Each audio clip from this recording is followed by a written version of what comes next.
கூட்டத்திலே மிகவும் சிறப்பான முறையிலே இதுவரை நடந்த கூட்டத்திற்கு முத்தாய்ப்பாக மிகவும் சிறப்பாக தெல்ல தெளிவாக தனது மனதில் என்ன நினைக்கிறோமோ அந்த கருத்துக்களை பதிய வைக்க இருக்கின்ற நமது பேரமைப்பின் பெருமைக்குரிய தலைவர்களே, நிர்வாகிகளே, உங்கள் அனைவருக்கும் முதற்கண் வணக்கத்தை தெரிவித்துக் கொண்டு இந்த அற்புதமான ஒரு பொதுக்குழு கூட்டத்தை தலைமை ஏற்று நடத்துவதோடு இல்லாமல் தலைவர் நின்று கொண்டே அடுத்து யாரை எப்படி அழைக்க வேண்டும் என்பதை பற்றியும் நேற்றில் இருந்து ஆட்சி மன்ற குழு கூட்டத்தில் இருந்து இன்று வரை நிற்காமல் நமது ஆற்றல் மிகு பொதுச் செயலாளருடைய கண்ணசைவிலே பம்பரமாக பணியை நிறைவேற்றுகின்ற திருச்சி மண்டலத்திற்கு உட்பட்ட அனைத்து நிர்வாகிகளையும்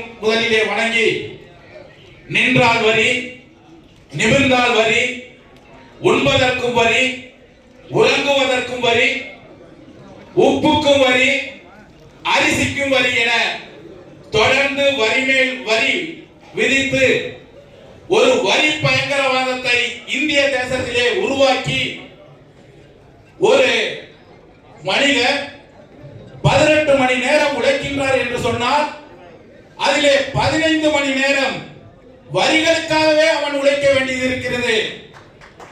அந்த வரி பயங்கரவாதத்தை எதிர்த்து இந்திய அளவிலே வணிகர் அமைப்புகள் இருந்தாலும் கூட அனைத்து மாநிலங்களிலும் மௌனமாக அல்லது வரிகளை ஏமாற்றியோ அல்லது வரிகளை முறையாக செலுத்தாமலோ இருந்து கொண்டிருக்கிறார்கள். ஆனால் சுதந்திர போராட்டத்திலே யார் எந்த நிலையிலே இருந்தாலும் தமிழகத்திலே இருக்கின்ற சுதந்திர போராட்ட தியாகிகள் தான் இந்திய தேசம் விடுதலை பெற வேண்டும் என்பதற்காக கங்கணம் கட்டி நன்கு திட்டமிட்டு அந்த சுதந்திர போராட்டத்தை ஒரு சரியான பாதையிலே கொண்டு சென்று நமது தேசம் விடுதலையாக பாடுபட்டார்கள் என்பதை இந்த நேரத்திலே தெரிவித்துக் கொண்டு, அதே வழியிலே தமிழ்நாடு வணிகர் சங்கங்களின் பேரமைப்பு ஒரு இமாலய சாதனை படைக்கக்கூடிய நமது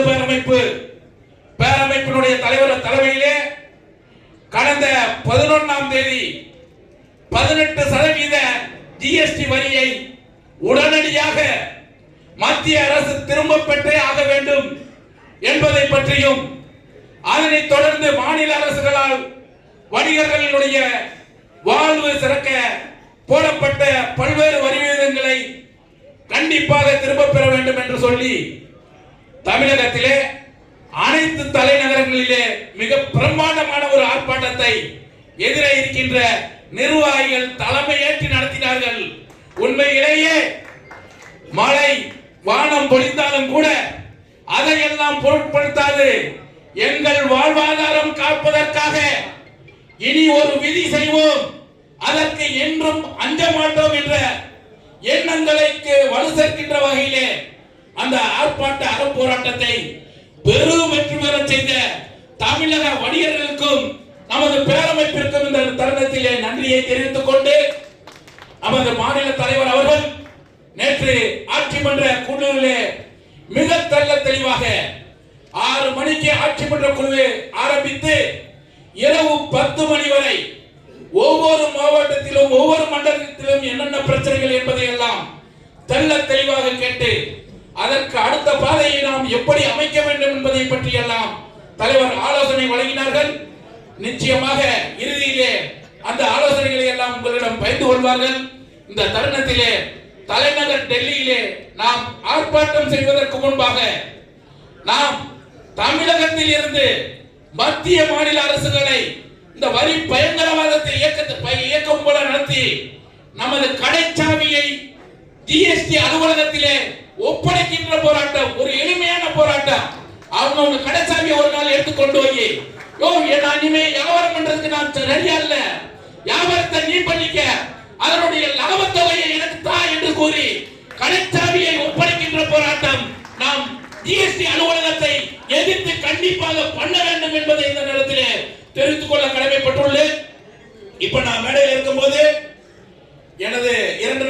இங்க வந்து இந்த மேடைக்கு வர முடியாத பொதுக்குழு கூட்டத்தில் கலந்து கொள்ள இயலாத சூழ்நிலை.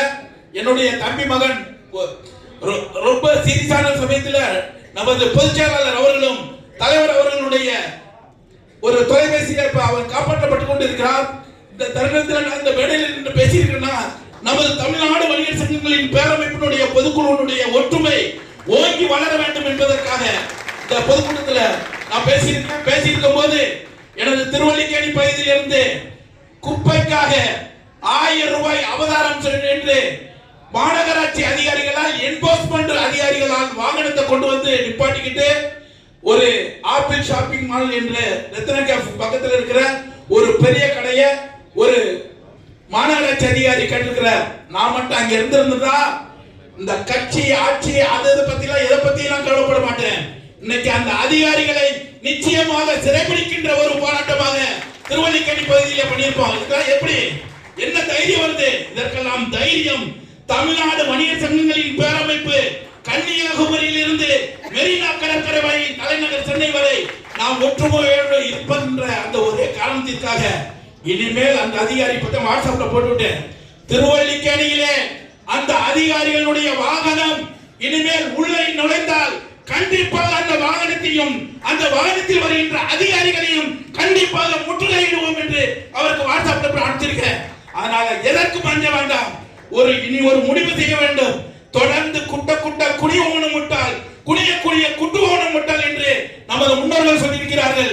எனவே பயங்கரவாதத்தை எதிர்த்து தலைவர் அவர்களே இனிமேல் எந்த போராட்டம் நடத்தினாலும் பொங்கி எழக்கூடிய வணிகர்களும் பொதுமக்களும் நிச்சயமாக நமது பேரமைப்பினுடைய நல்ல எண்ணங்களுக்கு வலு சேர்ப்பார்கள். அதை நோக்கி நாம் பயணிப்போம். இடி புயல் மின்னல் எரிமலை புயல் காற்று போகும் பேசினாலும் தமிழ்நாடு வணிகர் சங்கங்களின் பேரமைப்பினுடைய தலைவர் கடத்தை வலுப்படுத்த அனைவரும் ஒன்று கூடுவோம், வென்று காட்டுவோம்.